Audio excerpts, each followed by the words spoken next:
Alors on aborde ici le chapitre sur les types.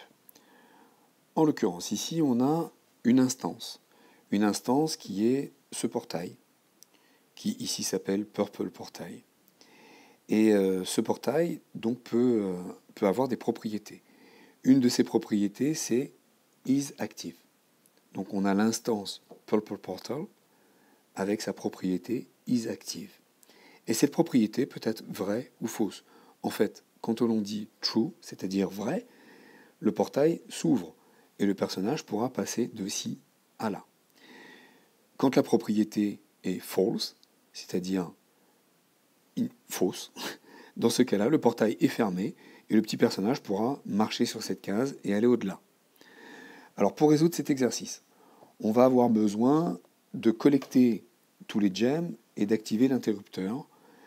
On va avoir besoin donc d'ouvrir et de fermer le portail. De quelle manière?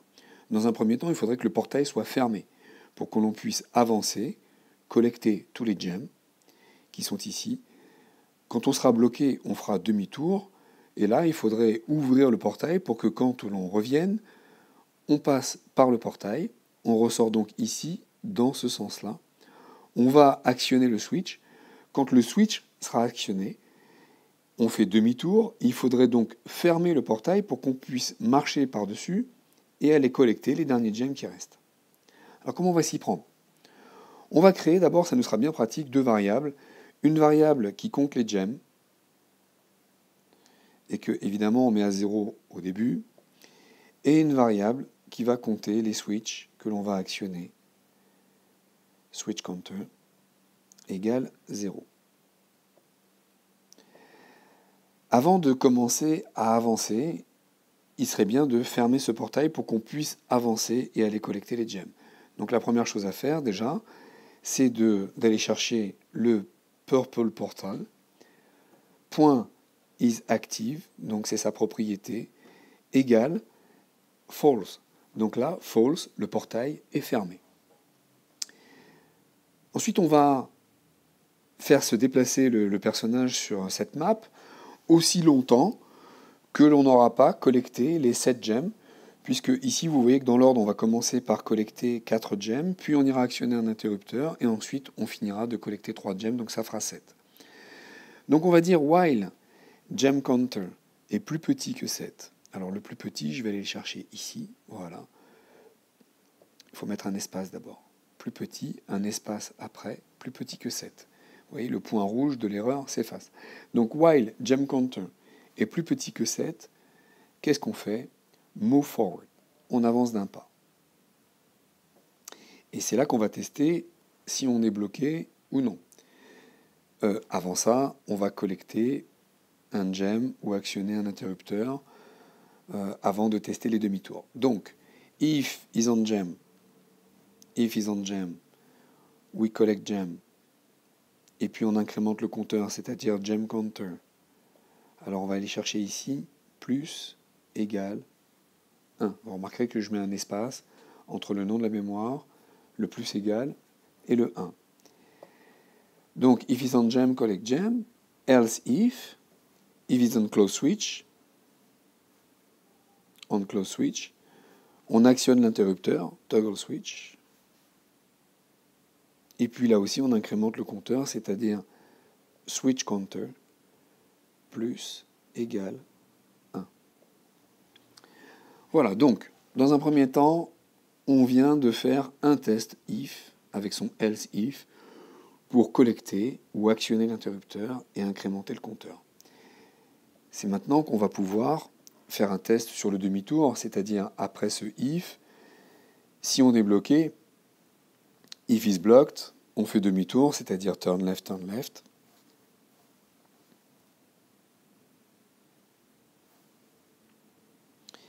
Et puis, à l'intérieur de ce if, on va effectuer un autre if. Donc vous remarquez que ce premier if se situe à un certain emplacement, et cet autre if que je viens d'ajouter, il y a une tabulation, il est décalé, parce qu'il est à l'intérieur de ce if.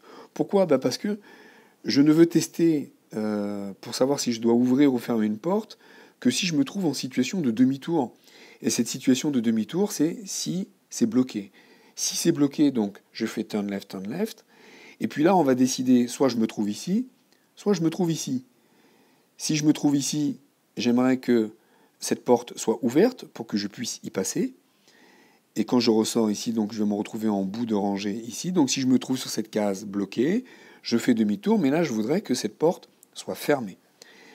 Alors, si je fais un test sur les gems, si je dis que le gem counter est à 4, dans ces cas-là, j'ouvre la porte.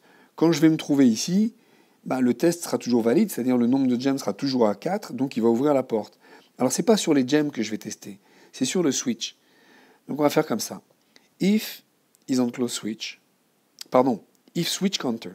If switch counter est égal, alors le égal double, égal à 1. C'est-à-dire que si on a actionné un interrupteur, ici, après avoir actionné l'interrupteur, on a mis le switch counter à 1. Et là, ici, je dis, si ce switch counter est égal à 1, ça veut dire qu'en fait, on vient de l'actionner. Si c'est le cas, je voudrais fermer la porte. Fermer la porte, ça se dit purple portal is active égale false.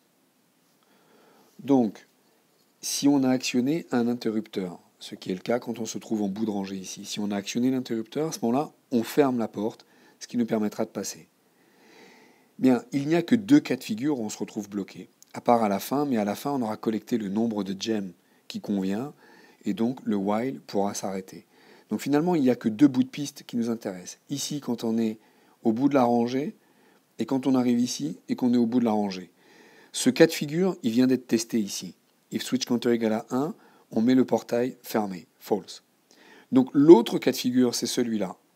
Donc c'est pour ça que je vais utiliser simplement un else.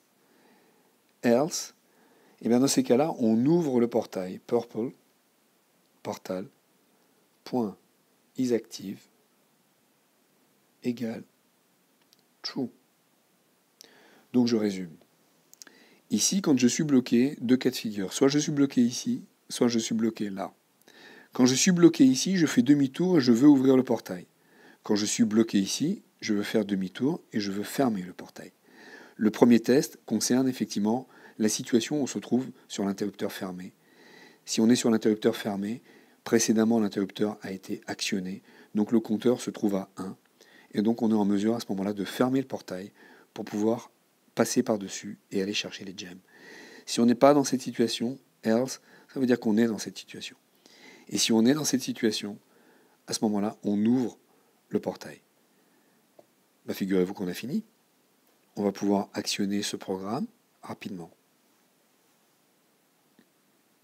Donc dans un premier temps, on avait mis le portail fermé, ce qui permet au personnage de passer par-dessus. Il fait demi-tour, le portail s'ouvre grâce au test. Et ici, grâce au test, le portail se ferme. On peut passer par-dessus, aller chercher les derniers gems.